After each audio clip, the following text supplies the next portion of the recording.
once again, Gentleman Jim here, brother from Harlem with high school education. As you guys can see, that my life is changing. Now it's 1961 now. Finished high school's junior year, and I'll be heading into my senior year. But the world is changing, and Harlem is changing. There's a whole different vibe now in Harlem.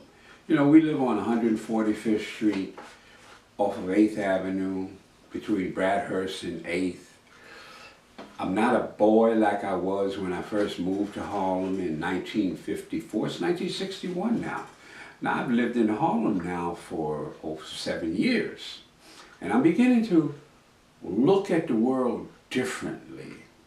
Vietnam is going on. Brothers are getting drafted. Civil rights movement is beginning to stir up in the North. Now I say that in the North because I have to be very, very honest with you. If you were born in the North when I was born, and you never ventured south, you really didn't have an idea on what was really happening. Because most of our parents, not all of them, but most of our parents didn't want to talk about the South. So we didn't really have a full handle on really what this whole civil rights movement was about. We lived in the North. We thought everything was all right, even though we were being segregated in New York, and especially Harlem. Harlem was a pocket in those days of one of the larger areas where black people lived. Okay? Now we lived all Brooklyn and Bronx and Queens. We lived all over. But there was a stigma about Harlem in those days that's not true. I've mentioned that earlier. It's not true. Harlem was no different than any other ethnic area in New York in those days. It's just that we just happened to be the black part of it there. And there was a lot of bad things said about Harlem. Oh, I wouldn't want to go to Harlem because this could happen and that could happen. Well, that happened in every neighborhood because I had the blessing of living in some other neighborhood. So I know this for a fact. This is hearsay. I lived it, so I know it there. But during that time, you know, we had just gotten out of high school. We had just got out of high school for the summer. Partying, you know, now we partying big time. There was a mystique that people, if you didn't live in Harlem in those days, now, I'm not putting down the Bronx, I'm not putting down Brooklyn, but Harlem was a place, when you hear all of these cliches about New York City, the town that never sleeps, I'm sorry there, it does sleep. But there are areas that doesn't sleep. Harlem just happened to be one of them. The majority of New Yorkers sleep, but you had areas like Harlem, downtown Manhattan, the 42nd Street area, the Village, which is all the way down the lower part of Manhattan. There were areas in the Bronx that didn't sleep, especially in areas in the Hunts Point area, up to Tremont Avenue. Never slept, never slept. Harlem never slept. It was open 24/7. There was always something going on.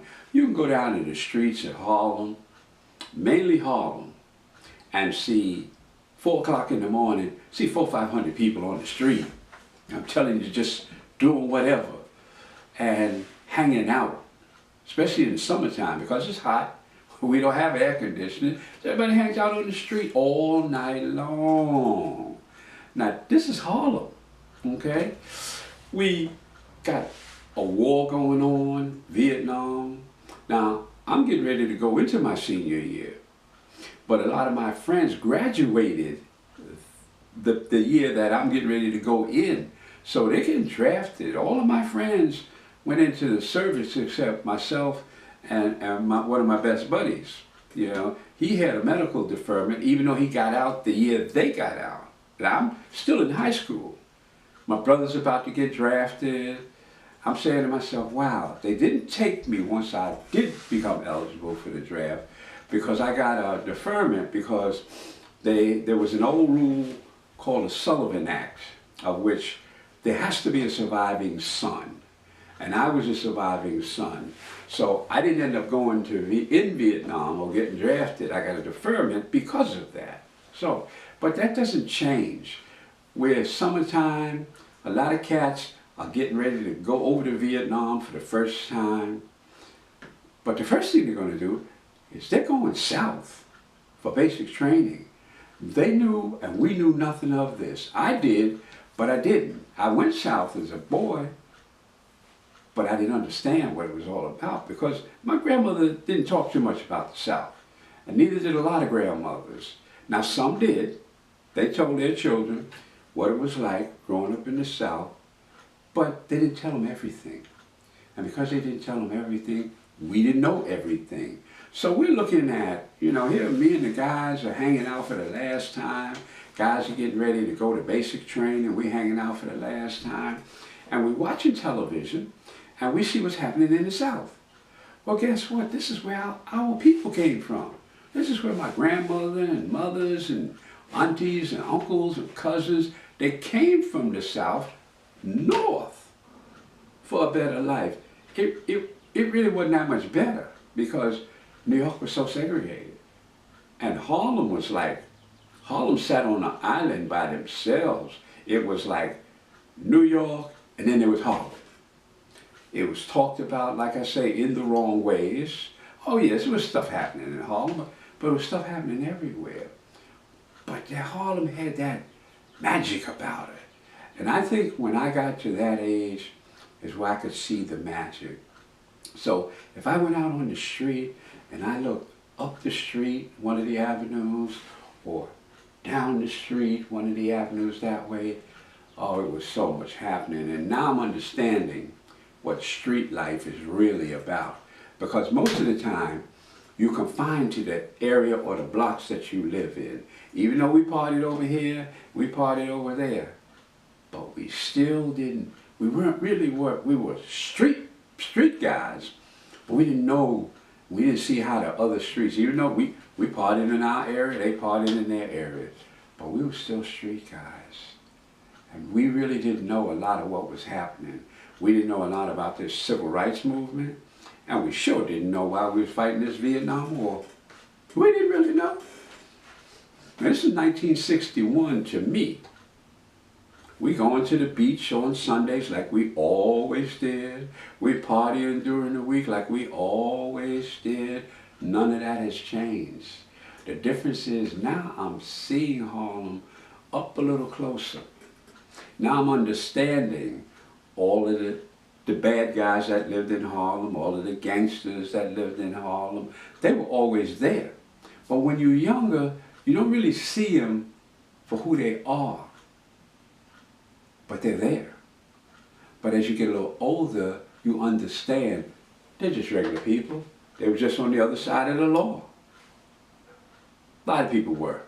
Right? But however you want to look at it, these were changing times in the world, and especially Harlem, because now the ring that was always around Harlem, I'm starting to see how it was woven, that it got around.